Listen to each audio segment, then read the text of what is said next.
ફરી જીવી જાણ ભાગ 58 શરૂઆત. નંદિની ખામોશ બની ગઈ. પછી સ્વસ્થતા બોલી, પણ મારું આમ અચાનક આવું. ગયા પણ તો તમે અચાનક હતા ને? હું તમને સાંજ સુધીનો સમય આપું છું, વિચારીને જવાબ આપજો. સિદ્ધિ ફરી ગંભીર બની ગઈ.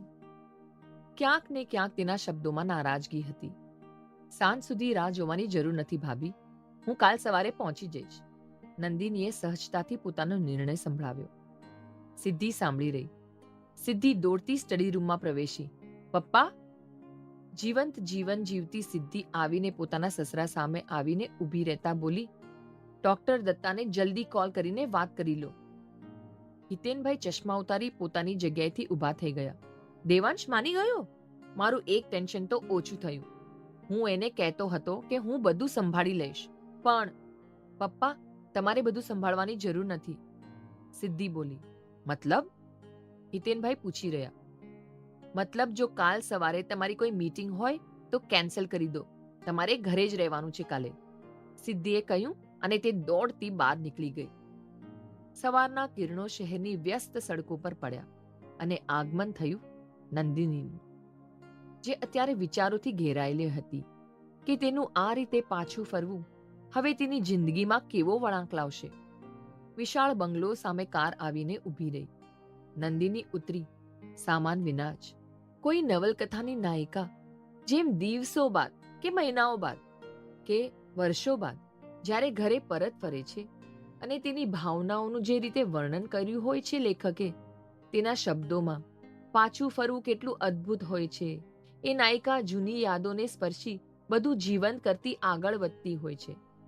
પણ હું આ બધું કઈ રીતે જીવંત કરું જ્યારે આ શહેર, આ ઘર, સાચું કહું તો આ અગ્રવાલની પ્રોપર્ટીથી મને ક્યારે લગાવ જ નથી થયો. નંદિની વિચારી રહી ને કોઈ ફર્ક વિના જ આગળ વધી. સિદ્ધિ બેટા, હવે તો જણાવો કે તમે મને અહીંયા કેમ રોક્યો છે? હિતેનભાઈ ફરી ફરીને એક જ પ્રશ્ન પૂછી રહ્યા હતા. કર્ણ તેના ખોળામાં રમી રહ્યો હતો. પપ્પા, થોડી વધુ વાર, હમણાં જ કોઈ. સિદ્ધિ કઈ આગળ બોલે તે પહેલા જ નંદિની પ્રવેશી. ખોળામાં બેઠેલો કર્ણ સરકી ગયો ને હિતેનભાઈ સોફા પરથી ઊભા થઈ ગયા. બ્લુ જીન્સ પર ઇન કરેલું સફેદ ટી શર્ટ અને તેના પર બ્લેઝર પહેરેલી નંદિની પોતાના પરિવાર તરફ આગળ વધી રહી હતી, જ્યારે તેનો પરિવાર અવિશ્વસનીય રીતે અનેક ભાવોમાંથી કયો ભાવ ચહેરા પર દર્શાવવો તે ગૂંચવણ સાથે નંદિનીને જોઈ રહ્યું હતું. આખરે દેવાંશ આગળ વધ્યો ને એક પણ શબ્દ બોલ્યા વિના નંદિનીને ભેટી પડ્યો.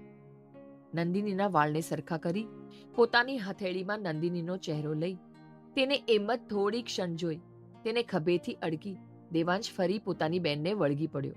નંદિનીની આંખો સ્થિર બની ઉભેલા હિતેનભાઈને જોઈ રહી. પોતાની નાની નાની આંખો વડે બધું જોઈ રહેલો કર્ણ પણ આવી પોતાના પિતાને વળગી પડ્યો.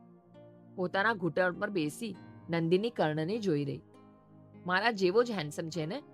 દેવાંશે કહ્યું અને નંદિનીએ ઊંચે દેવાંશ સામે જોઈ સ્મિત સાથે હકારમાં માથું હલાવ્યું. સિદ્ધિ આવી કર્ણના ખભા પર હાથ રાખી ઊભી રહી ને બોલી, મને હજી વિશ્વાસ નથી આવતો કે તમે મારા કહેવા પર પાછા ફર્યા. આ વાતથી અજાણ દેવાંશે આશ્ચર્ય સાથે સિદ્ધિ તરફ જોયું.